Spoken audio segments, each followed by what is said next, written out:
Hello students, previous video lecture में हम लोग इस क्वेश्चन पेपर को डिस्कस कर रहे थे जिसमें कि हमने Sajjan Singh versus state of Rajasthan discuss कर लिया था। अब बारी आती किहोटा हुलन वर्सेस ज़चीलू केस की। सो बेटा पहले हम लोग इस केस का कॉन्सेप्ट समझ लेते हैं। क्या होता है 52nd अमेंडमेंट एक्ट 1985 के थ्रू 10 शेड्यूल इंट्रोड्यूस होता है हमारे इंडियन कॉन्स्टिट्यूशन में, जो कि प्रोवाइड करता है एंटी डिफेक्शन लॉ के बारे में। ये बताता है कि कौन कौन से मेंबर ऑफ पार्लियामेंट और member of state legislature disqualify हो जाएंगे on the ground of defection.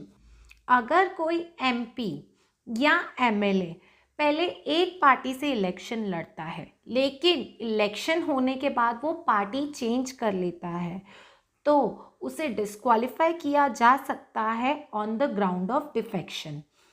या फिर जैसे कि पार्टी ने डायरेक्शन प्रोवाइड की है कि इसको वोट देना है और वो उसके अगेंस्ट जाके वोट करता है, या फिर वोटिंग के दिन एब्सेंट हो जाता है, तो भी उसे डिस्क्वालीफाई किया जा सकता है on the ground of defection. और जो ये डिस्क्वालीफाई करने की पावर है कि कौन से मेंबर को डिस्क्वालीफाई किया जाएगा, इसकी पावर है प्रिसाइडिंग ऑफिसर के पास। अब प्रिसाइडिंग ऑफिसर कौन है? स्पीकर या chairman of the ruling party. जो रूलिंग पार्टी का स्पीकर और चेयरमैन है, उसके पास ये पावर है कि वो किसी मेंबर को डिस्क्वालीफाई कर पाएगा। तो किहोटो हुलन केस में इस इशू को रेज किया गया कि क्या प्रिसाइडिंग ऑफिसर के पास जो पावर है डिस्क्वालीफाई करने की, क्या ये पावर एक्सेस में तो नहीं है, क्योंकि ये प्रिसाइडिंग ऑफिसर का decision will be final.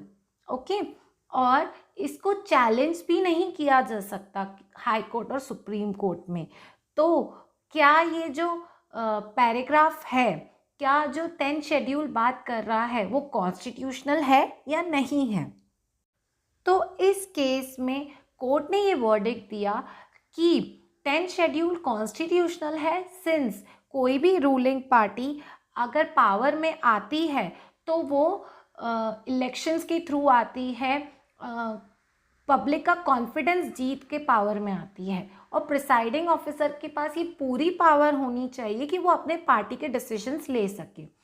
But इसका जो पैरा 7 है वो जुडिशियल रिव्यू को रेस्ट्रिक्ट करता है कि जो भी डिसीजन प्रिसाइडिंग ऑफिसर के थ्रू लिया जाएगा, अब उसे हाई कोर्ट और सुप्रीम कोर्ट में चैलेंज नहीं किया जा सकता। तो ये जो पैरा 7 है वो अनकॉन्स्टिट्यूशनल है, क्योंकि ये जुडिशियल रिव्यू को रेस्ट्रिक्ट करता है। And this thing violets the basic structure of the constitution. So students, that's all for today. Please like, share and subscribe to my channel. Thank you.